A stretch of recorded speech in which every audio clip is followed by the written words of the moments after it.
Hello बच्चों, let's read the question. So the question over here says, what are the sources of SO2, NOx and methane?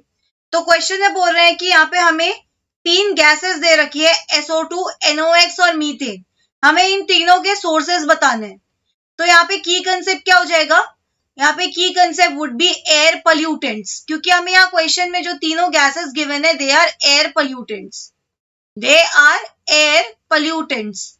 Okay, air pollutants क्या होता है? Air pollutants are harmful undesirable substances present in the atmosphere. तो यहाँ पे हमें तीन air pollutants दे रखे हैं.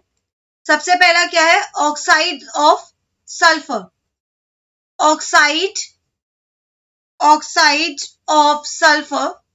एग्जाम्पल क्या दे रखा है ऑक्साइड ऑफ सल्फर का जो एटमॉस्फेयर में प्रेजेंट होता है?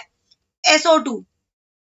Another air pollutant given to us is oxide of nitrogen.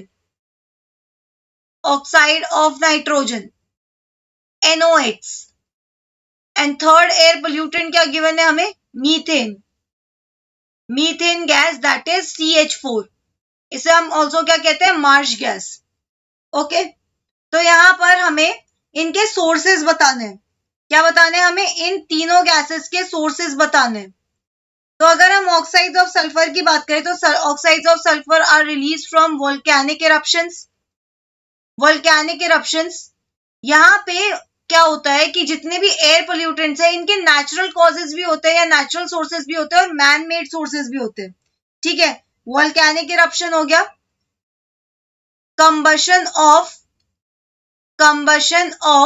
Fossil fuels. Combustion of fossil fuels, इस टाइम भी ऑक्साइड ऑफ सल्फर रिलीज होते हैं. Next we are given oxide of nitrogen.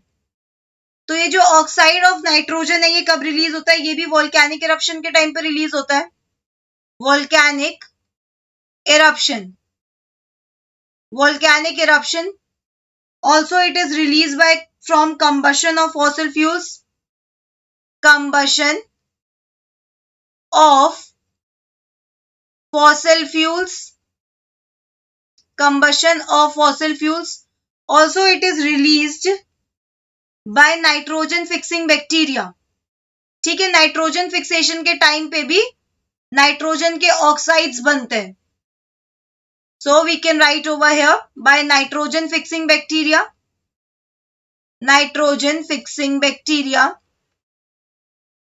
And lightning, क्योंकि lightning भी nitrogen fixation का काम करती है.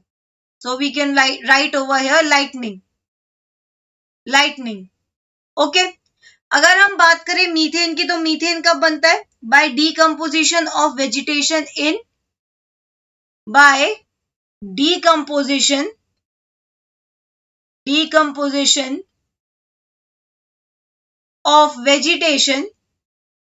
of vegetation in marshy areas,